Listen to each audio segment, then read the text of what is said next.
What's up, everyone? Time to put some clothes on because we're going to talk about naked shorting and the atrocity that it is. Let's go ahead and take a look. And the reason I'm covering this is because there is new rules available and implemented for 2023 regarding this topic. Let's begin. So, regulatory obligations. Regulations show bona fide market making exemptions and reuse of locates for intraday buy-to-cover trades. New for 2023, regulatory obligations and related considerations. This is on FINRA's website. Now, we're going to go over some basic rules to the bona fide market making stuff and the regulations show. First one is Rule 203B, which is short sales, and 204, which is close-out requirements of regulations show, provide exceptions for bona fide market making activity. We're going to go over that at the end. Now, the SEC has provided guidance on what constitutes bona fide market making activities, as well as examples of what does not. Member firms must also confirm and be able to demonstrate that any transaction for which they rely on a regulation show bona fide market making exception qualifies for the exception consistent with regulation show and guidance. For example, reliance on and compliance with an exchange's market-making designation and quoting requirements does not per se qualify a market maker for the bona fide market maker exception. Only market makers engaged in bona fide market making in the security at the time they effect the short sale may rely on the exception. Bona fide market making is essentially a market maker that is obligated to create two-sided markets and who is buying and selling both sides of the market to provide that market for others to trade, basically, in a nutshell. Now, Rule 200, which is marking requirements, requires that a broker-dealer must mark all sell orders of any equity security as long, short, or short exempt. A sell order may only be marked long if the seller is deemed to own the security being sold and either, number one, the security to be delivered is in the physical possession or control of the broker or dealer, and number two, it is reasonably expected that the security will be in the physical possession or control of the broker or dealer no later than the settlement of the transaction. The short exempt marking requirement applies only with respect to the short sale price test restriction. So you see, by the way, the daily short sale files is where you can go to view this on FINRA's website. You can see here at the columns, you have date, symbol, short volume, short exempt volume, total volume, and then the market, which is the different letters that you see here. Here's the numbers for AMC. This is from today. So you can see here that out of the total volume of 12.3 million, of that 12.3 million, 7,222,000 was short, and 505,000 of that was exempt short volume. So you can go view this information daily for any security on FINRA's website as far as the short sales and exempt short volume. Now, we have Rule 201, which is short sale price test circuit breaker. I'm sure you've all heard of this or at least seen it in the market. This is what's otherwise known as SSR. And what this is, essentially, if the stock declines by more than 10% in one trading session, SSR will be triggered, which prevents shorting on an uptick. So essentially, whenever this is triggered, when the stock goes below 10% or more, SSR is triggered, and it will stay triggered for the remainder of that trading day and the following trading day. So if, for example, if a stock went down today 10%, let's say it hit negative 10% at noon today, it would flag SSR immediately at noon, and it would stay on SSR until the close of the next day. That is SSR Rule 201.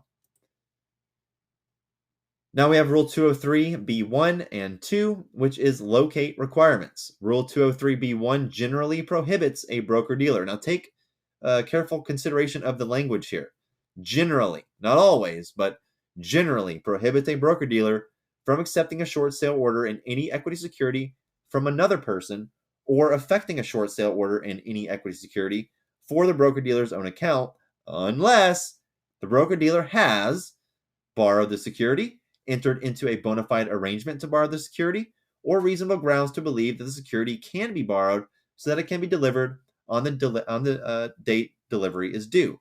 So again, they put it in the hands of these people committing these acts that everyone thinks is crime, but it's actually all approved under specific generalities and exceptions to these rules for specific situations. Rule 203b2 provides an exception to the locate requirement for short sales affected by a market maker in, you guessed it, connection with bona fide market making activities. Now, Rule 204, again, the closeout requirements. Under Rule 204, participants of a registered clearing agency must deliver securities to a registered clearing agency for clearance and settlement on a long or short sale transaction in any equity security by settlement date, or must close out a fail to deliver in any equity security for a long or short sale transaction in that security, generally, not always, again, that language there, generally by the times described as follows. The participant must close out a fail to deliver for a short sale transaction by no later than the beginning of the regular trading hours on the settlement day following the settlement date, referred to as T+4. If a participant has a fail to deliver that the participant can demonstrate on its books and records resulted from a long sale or that is attributable to bona fide market making activities, the participant must close out the fail to deliver by no later than the beginning of the regular trading hours on the third consecutive settlement day following the settlement date, referred to as T+6. In addition, Rule 203b3 of Regulation Show requires that participants of a registered clearing agency must immediately purchase shares to close out fails to deliver in threshold securities if the fails to deliver persist for 13 consecutive settlement days. Threshold securities, as defined by Rule 203c6, are, here's that beautiful word again, generally equity securities with large and persistent fails to deliver. AMC, GameStop. Anyways, all right. Sorry, I got a little cough there. And as far as threshold securities, there is a few places you can go to check this. To check the NYSE threshold securities, just head over to NYSE's website or type in threshold securities on Google, and you can find the NYSE listed threshold securities. You can also look at the NASDAQ threshold securities at the NASDAQtrader.com website. You can also look at the threshold list, the Regulation Show home. They also have a historical list and a circuit breaker list as well. And then lastly, you can go to the OCC threshold list, download the entire list for whatever day you want, have historic data as well, and then you get the file just like this. So there's a few different lists, and look, AMC is still on the threshold security list for the NYSE as of 8/25, so there's that.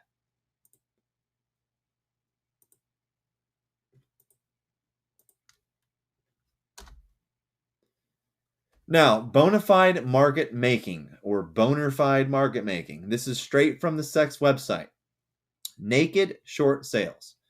In a naked short sale, the seller does not borrow or arrange to borrow the securities in time to make delivery to the buyer, or in time to make delivery to the buyer within the standard settlement period.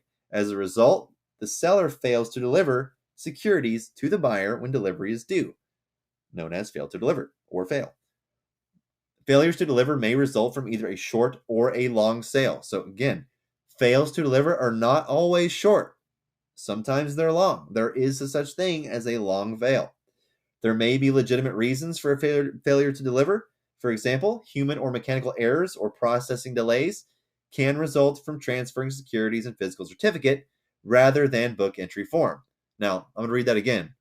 For example, human or mechanical errors or processing delays can result from transferring securities in physical certificate rather than book entry form. DRS. Okay, getting sick again. Thus causing a failure to deliver on a long sale within the standard settlement period. A fail may also result from a naked short selling, which is what most people, think that they come from, which honestly, the majority of them most likely do come from the naked short selling. But a lot of them also come from processing delays too, as described here. Now, for example, market makers who sell short, thinly traded, illiquid stocks in response to customer demand may encounter difficulty in obtaining securities when the time for delivery arrives. Naked short selling is not necessarily a violation of the federal securities laws or the Commission's rules. Indeed, In certain circumstances, naked short selling contributes to market liquidity. For example, broker-dealers that make a market in a security are generally stand ready to buy and sell the security on a regular and continuous basis at a publicly quoted price even when there are no buyers or sellers. Thus, market makers must sell a security to a buyer even when there are temporary shortages of that security available in the market. That's just a flawed business model. Now, this may occur, for example, if there is a sudden surge in buying interest in that security, social media, or if few investors are selling the security at that time. Apes holding GameStop and AMC. Because it may take a market maker considerable time to purchase or arrange to borrow the security, a market maker engaged in, you guessed it, bona fide market making, particularly in a fast-moving market, may need to sell the security short without having arranged to borrow shares. This is especially true for market makers in thinly traded illiquid stocks, as there may be few shares available to purchase or borrow at a given time. So, all this shit that we've all been crying about, none of it's illegal. It's all legal.